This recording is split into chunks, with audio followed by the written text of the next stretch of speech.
The shower block was empty. That's what I told myself when I heard the footsteps behind me. Empty meant safe. Empty meant I could wash off the day's dirt and exhaustion without eyes tracking my every move. I was wrong. His hand covered my mouth before I could scream. His weight pinned me against the tile. His breath in my ear, whispering words I've spent years trying to forget. 3 minutes that felt like hours. 3 minutes that changed everything. When he left, adjusting his uniform like nothing had happened, I stood under the water until it ran cold, then colder, then ice, trying to wash away what couldn't be washed. I didn't report it. Not that night, not the next day, not for 6 months, because I knew what happened to women who reported. I'd seen it. The questions, the doubt. The way careers ended, not for the men who committed the crimes, but for the women who dared to speak. But what he didn't know, what none of them knew, was that I wasn't just another victim who'd stay silent forever. I was a tactical operations officer, and I knew how to build a case the way I built missions, carefully, methodically, with evidence so airtight that doubt couldn't breathe. My name doesn't matter for this story. What matters is what I did next. He abused me when no one else saw, so I made every single one of them pay. But not with violence. Not with revenge that would land me in prison. With something far more devastating. The truth. Documented. Witnessed. Undeniable. This is the story of how I turned a system designed to protect predators into the weapon that destroyed them. How I went from victim to prosecutor. How silence became my strategy until the moment I spoke, and my voice carried the weight of evidence they couldn't dismiss. Before I tell you how 7 men lost everything, how a base commander resigned in disgrace, how policy changed across 3 installations and protected hundreds of women who'll never know my name, I need to take you back. Because this story doesn't start in that shower block.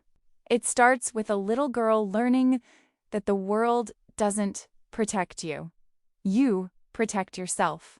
I was 9 the first time I understood that adults lie when they say, "Tell us, and we'll help." There was a boy in my class. Older, bigger, the kind of kid who'd learned early that size equals power. He cornered me behind the gym during recess, touched me where he shouldn't, said things no 9-year-old should know how to say. I did what I was supposed to do. I told my teacher exactly what happened, used the right words, stayed calm even though my hands were shaking. She looked at me with that expression I'd learned to recognize over the years. The one that says, "I believe something happened, but I'm not sure I believe your version." "What were you wearing?" she asked. I was 9. I was wearing a school uniform. "Were you playing rough with the boys?" she continued. Sometimes kids misunderstand when play gets too physical. "He touched me here," I said, pointing. "He said things, bad things." She sighed. The kind of sigh that carries years of not wanting to deal with complications. "Boys will be boys," she said. "Try to avoid being alone with him." That was it. That was the help I got. Advice to make myself smaller, quieter, less present. As if my existence was the problem, not his violence. I went home and told my mother. She held me for a long time without saying anything. Then she pulled back, looked me in the eyes, and said something I didn't understand until years later. "The world won't protect you, baby. People will fail you. Systems will fail you. So you need to learn to protect yourself, not with anger, with evidence, with documentation, with proof so clear that even people who want to look away can't." She taught me to keep a journal. Not for feelings, for facts. Dates, times, exact quotes. Who was present? What happened before and after? She called it building your case. I didn't know why I needed a case. I was 9. But I learned to document everything anyway. When the boy cornered me again 3 weeks later, I didn't freeze. I spoke loudly, said his full name, said exactly what he was doing. Because I'd built a case it couldn't ignore. That lesson shaped everything that came after. My father was military, 25 years service, discipline, honor, chain of command. He raised me to respect authority, to trust that the system worked if you followed the rules. But he was also absent, deployed more than he was home. When he was present, he was distant. Love expressed through inspection, not affection. My mother was the one who taught me that rules only work if someone enforces them. Not because I planned to use it, because my mother's voice echoed constantly. Build your case, always build your case. When the first joined the military at 18, I thought it would be different. Structure, rules, accountability, a system designed to protect the people who served. I was naive. The academy had 12 women in my class of 200. By graduation, 7 remained. Not because they failed academically, not because they couldn't handle the physical demands. And I documented everything I heard, even though these weren't my stories to tell. Because I understood even then that patterns matter. That one voice can be dismissed, but a chorus demands attention. There was an instructor, Captain Sarah Morales. She'd been one of the first women to graduate from the academy 20 years prior. Tough as nails, fair as a ruler's edge, and she carried scars you could only see if you knew how to look. She never gave me special treatment. Never went easy on me. Not just the physical demands, the invisible weight, the constant need to prove yourself twice for half the credit. The reality that men will hate you for being competent and hate you for being weak, so you might as well be competent. I stared at her, this woman who'd survived everything I was just beginning to face. I'm tired of proving myself, I admitted. Good, she said. That means you're starting to understand. You don't prove yourself to them, you prove yourself to the mission. Evidence matters more than truth. I graduated 4th in my class. Top tactical scores. Recommended for special operations support. The ceremony was formal, proud. My mother cried. My father stood at attention and nodded once. That was his version of praise. But what I remember most is Captain Morales finding me afterward. She handed me a small notebook. Plain, nondescript. Document everything, she said. Not paranoia. Preparation.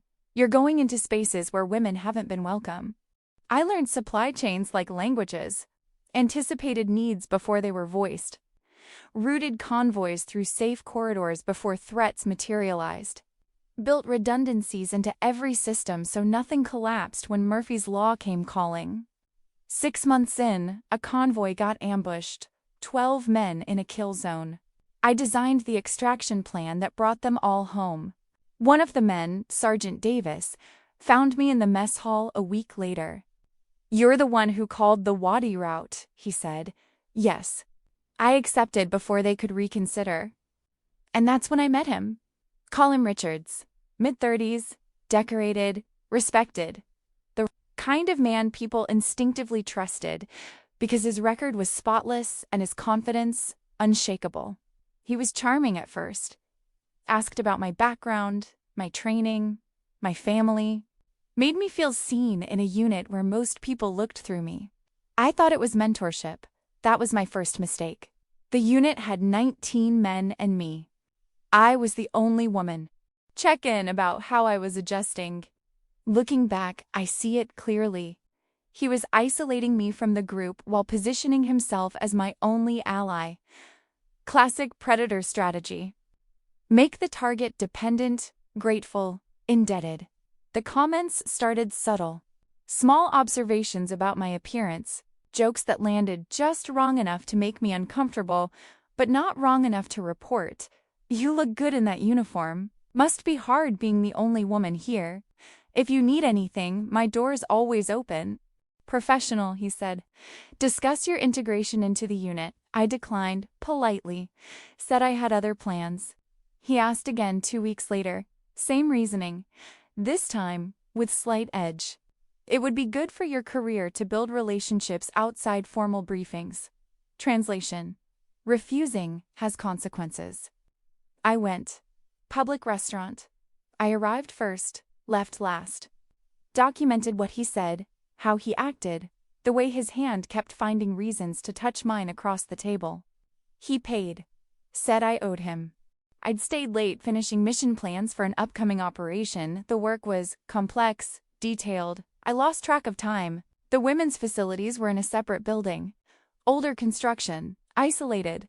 Budget constraints, they said. We'll renovate next year, they said. Next year never came. I went to wash off the day before heading to my quarters. The building was empty. That's what I thought. He'd followed me. Waited outside until I was vulnerable, isolated, unable to run. I won't detail what happened in those 3 minutes. Assault is assault. Violation is violation. The specifics matter for a courtroom, not for understanding. What matters is the choice I made in the silence after. I stood under that freezing water and felt 2 paths open before me. Report immediately with only my word against his, or build a case so thorough that his word wouldn't matter. I knew how path 1 ended. I'd seen it dozens of times. Woman reports assault. But while I was there, the doctor noted every bruise, every mark, every physical evidence of trauma. Medical documentation, time-stamped, official. When she asked how I got them, I said training accident. She didn't push, but the evidence was in my file. Then I started hunting. I knew Richards had done this before. Predators don't start with assault. They escalate, which meant there were other women, other victims, other stories. I started talking to women on base, carefully, casually. Figured it was her word against his. The second, Martinez, described being followed to her vehicle late at night. Richards appeared out of nowhere, offered to walk her, then tried to pull her into his car, said he'd give her a ride. When she refused, he got angry, told her she was being paranoid, made her feel crazy for being afraid. The third, Lee, broke down crying when she told me. Richards had assaulted her during a joint training exercise 8 months prior. Different base, same tactics. Built a timeline that showed clear pattern of predatory behavior across 18 months, multiple bases, at least 4 victims. But I knew it wasn't enough. Pattern without corroboration is still he said, she said multiplied. I needed audio, video, something undeniable. So, I set a trap. I knew Richards would escalate with me. I'd rejected him, avoided him, made it clear I wasn't interested. That kind of refusal enrages predators. He'd try again. I just needed to be ready. Audio, timestamp, GPS location. And this time, I wasn't alone. 2 female officers I'd briefed were positioned at both ends of the corridor. Not close enough to intervene immediately, but close enough to witness and respond. Richards propositioned me, graphically, made it clear what he expected and what would happen to my career if I refused. I got every word on tape. Then I said clearly, loudly, for the recording and the witnesses, I'm not interested. I adjusted his demeanor like a switch flipped, smiled, said we were just talking, walked away. I had audio of him propositioning me, threatening my career, physically restraining me against my will, and admitting he'd done it before without consequences. I had 2 witnesses who saw the physical contact and heard me clearly refuse. I had medical records from the previous assault. I had testimony from 3 other victims documenting pattern of behavior. I had dates, times, locations, and corroborating evidence. But I still didn't report to my chain of command. Because while building my case against Richards, I'd discovered something worse. He wasn't the only predator, and leadership knew. 2 other operators had similar complaint histories. Different tactics, same result. Women requesting transfers without explanation. Reports that disappeared into paperwork. The unit commander had received at least 4 complaints in 2 years, all dismissed. Names of leadership who'd received and dismissed previous complaints. Documentation of systemic failure to maintain safe working environment. I included everything, every email, every witness statement, Every piece of evidence that showed this wasn't one bad actor, it was institutional rot. Then I waited. The investigation took 4 months. 4 months of continuing to work alongside my abuser. 4 months of pretending everything was normal while investigators quietly interviewed everyone who'd ever interacted with Richards. I maintained perfect professionalism, showed up to every briefing, completed every assignment, gave them no excuse to question my stability or credibility. Richards noticed I'd changed, became cold, distant, impossible to corner. He made comments, asked if something was wrong, smiled like nothing had happened. I smiled back and said nothing. That Richards and 2 other operators had been protected because they were effective and women were expendable. When the findings came, they came like an avalanche. Richards was charged with multiple counts of assault, sexual harassment, and conduct unbecoming an officer. 2 other operators faced charges for similar offenses spanning 3 years. The unit commander was relieved of duty for failure to properly investigate complaints, creating hostile environment, and conduct prejudicial to good order and discipline. 2 senior officers faced administrative action for complicity. 7 men total, 7 careers in flames. Not because I screamed, because I documented. The trials took another year. Military justice moves slowly, but it moves when evidence is overwhelming. Richard's defense attorney tried every tactic. Dishonorable discharge, loss of all benefits, registered as sex offender for life. The other operators received sentences ranging from 4 to 8 years, all dishonorably discharged. The unit commander resigned during his administrative hearing rather than face court-martial, lost his pension. His legacy became the women he failed. 2 senior officers were demoted and reassigned, their careers effectively over. But the real victory wasn't the convictions. Consequences for leadership who bury complaints. Failure to properly investigate became career-ending. Improved facility security. No more isolated shower blocks. Better lighting. Proximity sensors. Emergency buttons. These changes protected hundreds of women, maybe thousands. Women I'll never meet from predators they'll never have to face. That mattered more than any conviction. My father called after the verdict. He'd followed the case through military channels. "I'm part of the problem," he said quietly. I looked away when I should have looked closer. I trusted the system when I should have questioned it. "You're listening now," I said. "That matters." He came to visit 3 months later, met some of the women who'd testified, listened to their stories, apologized for every time he'd been the kind of leader who made reporting harder. On his last day, he handed me something. A small notebook, like the one Captain Morales had given me. Lee came back to active duty after 2 years away. She'd left broken. She came back strong. I stayed in the service 5 more years, made Captain LED units, trained other women.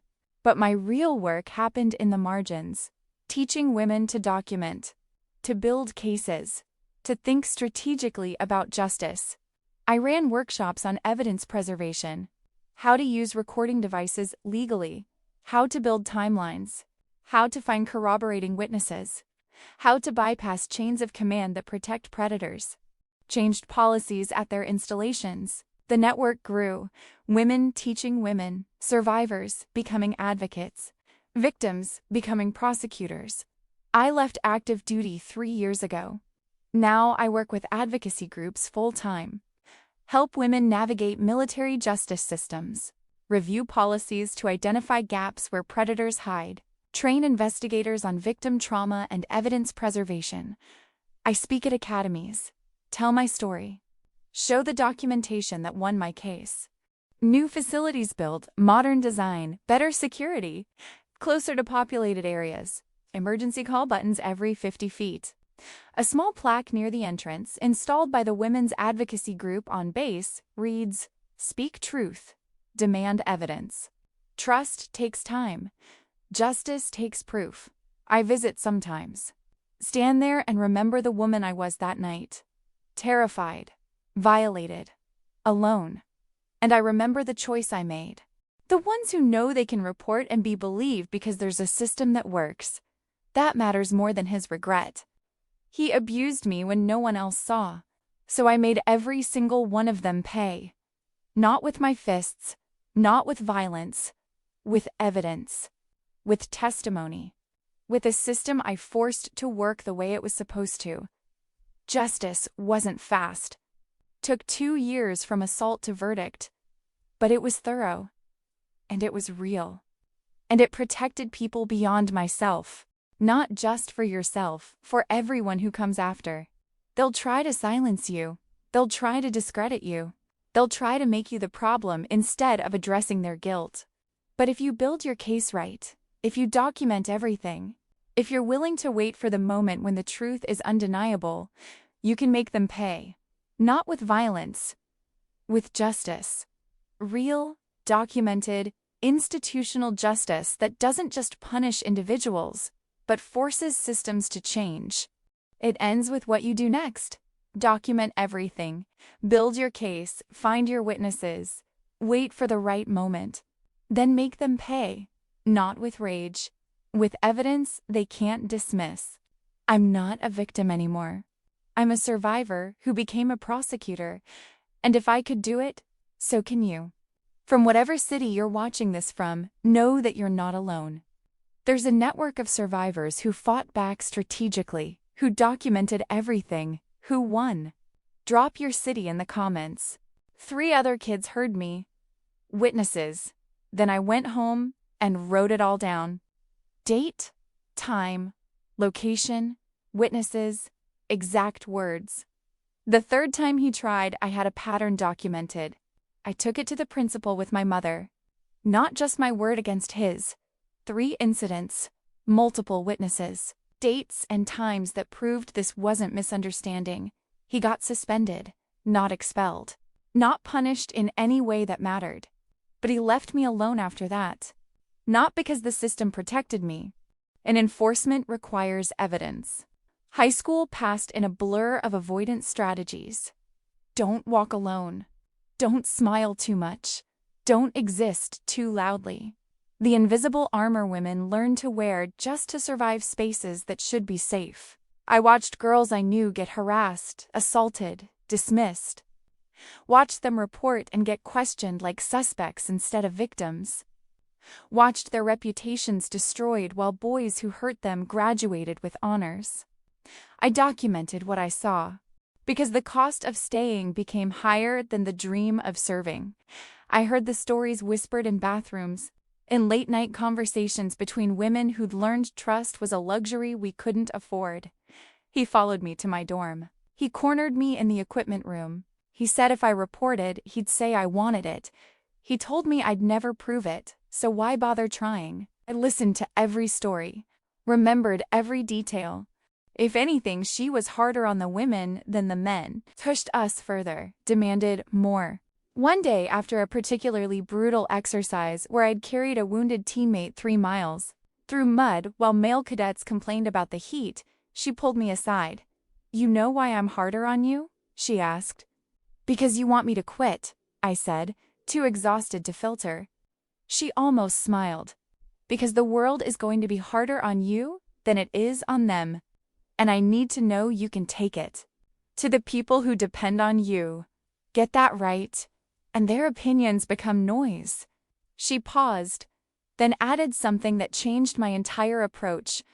"But document everything anyway.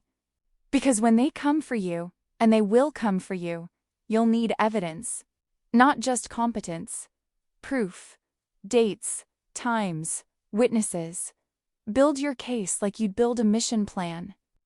That conversation echoed my mother's lessons. 2 women, different generations, same survival strategy.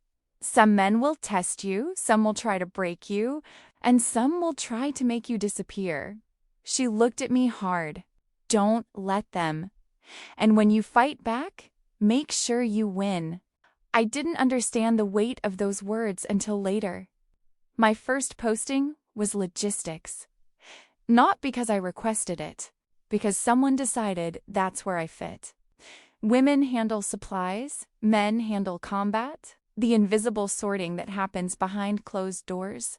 Fine, I made logistics an art form. He extended his hand. My kids still have a father because you read a map everyone else ignored. Thank you. That handshake taught me something. Competence speaks.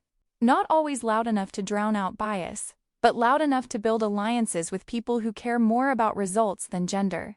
Word traveled. 6 months later, I was offered a position with the Special Operations Task Unit, Tactical Operations Officer. Someone who builds missions that don't collapse under pressure. Not unusual in special operations, but isolation has weight. The first few weeks, they tested me. Not overtly, just small things, forgetting to copy me on emails, talking over me in briefings, changing meeting times without notice. I documented it all, not because I thought it was malicious yet, because Captain Morale's voice echoed, "Document everything." Richard seemed different. He'd defend my ideas in meetings, make sure I was included in planning sessions. I smiled, said thank you, deflected, the dance every woman learns. Then came the touches. Hand on my lower back during briefings, shoulder squeeze that lasted too long. Standing too close in elevators and hallways anywhere he could engineer privacy without witnesses. I documented every instance.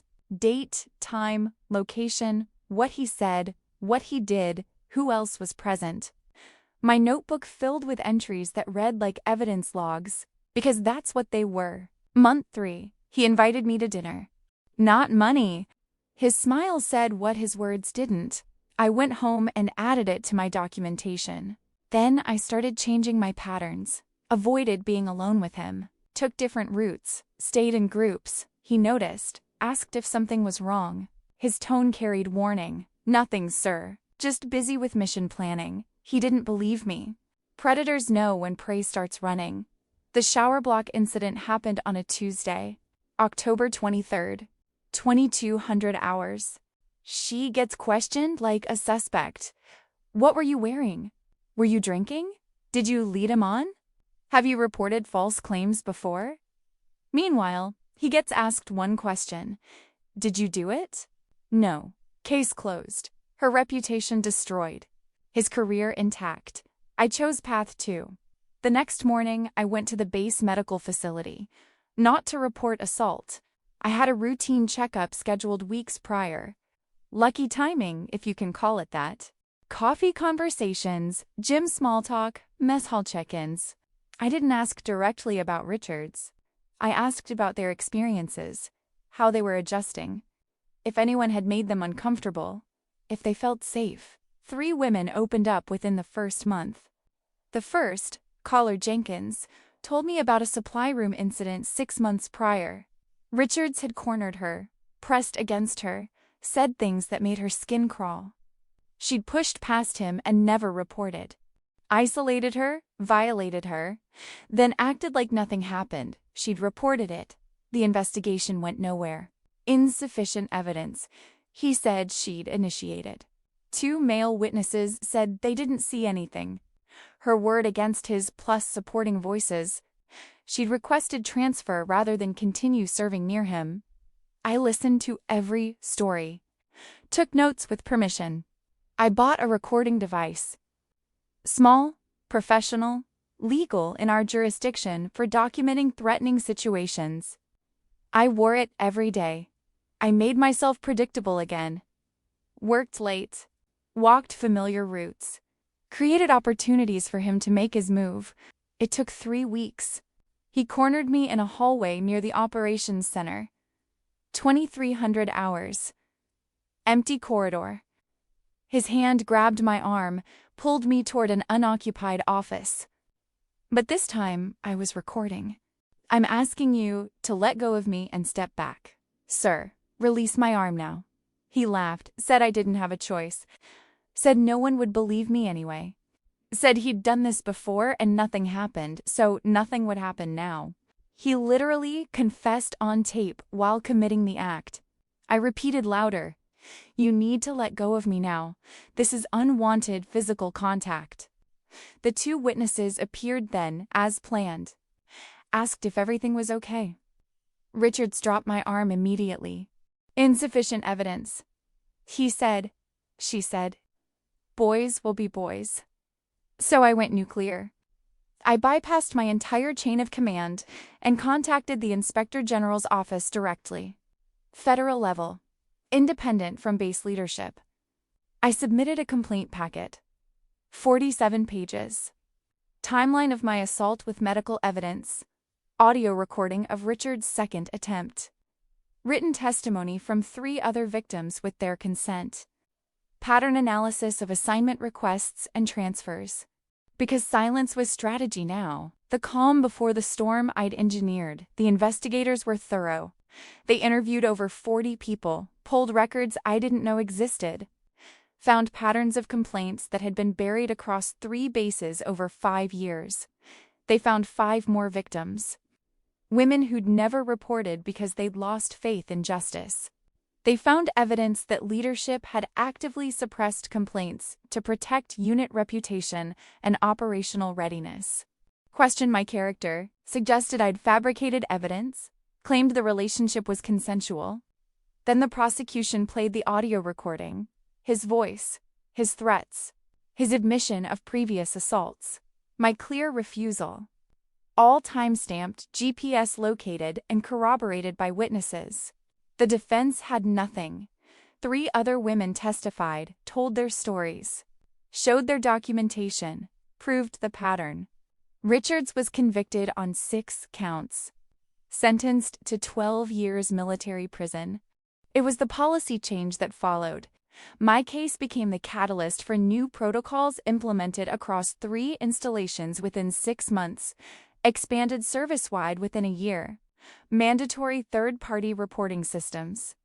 Complaints go to Inspector General automatically, bypassing chain of command. Independent investigators for all assault complaints. No more internal investigations that protect predators. Protection for whistleblowers. Retaliation became a punishable offense. Knew it was me, even though names were redacted in public documents. He said 4 words. I'm sorry, I'm proud. Sorry for not teaching me the system would fail. Proud that I'd found a way to force it to work anyway. We talked for 2 hours that night. First real conversation we'd had in years. He told me about women he'd served with who'd been assaulted and gotten no justice. About complaints he'd heard and didn't know how to handle. About his own failures to protect people under his command. I'm giving these to my granddaughters, he said. Teaching them to document everything. You taught me that truth isn't enough. You need evidence. I hugged him. First time in years. The women who'd shared their stories with me, who'd trusted me with their trauma, sent messages after the verdict. Thank you for believing us. Thank you for fighting when we couldn't. Thank you for proving it was possible. Jenkins got promoted. Martinez transferred to a unit where she thrived. I taught them what my mother taught me, what Captain Morales reinforced. The truth isn't enough if you can't prove it. So prove it with dates, times, witnesses, recordings, anything that transforms word against word into evidence, against denial. I taught them that silence isn't weakness. Sometimes it's strategy. Wait until you have everything you need. Then speak loud enough that they can't look away. Dozens of women used those strategies, built cases, got justice. Teach young officers that justice is possible but requires strategy. Some people think I'm bitter, angry, vengeful. I'm not. I'm strategic. Anger would have felt good in the moment. Might have hurt Richards physically. Definitely would have destroyed my case and landed me in prison. Strategy destroyed 7 careers and changed policy for thousands. That's better than any punch I could have thrown. The shower block where it happened was demolished a year after the investigation. To let those 3 minutes fuel years of strategic patience instead of immediate rage. Both responses are valid. Both are understandable. But only one changed the system. I think about Richard sometimes. About whether he understands why he's in prison. Whether he blames me or himself, I don't care. His understanding isn't required for my justice. I think more about the women he won't hurt. The ones serving now in facilities that are safer because of policies born from my documentation. If you're watching this from a place of pain, from a situation where you've been violated, where the system seems designed to protect everyone except you, hear this. You're not powerless. Power just looks different than we're taught. It's not always loud.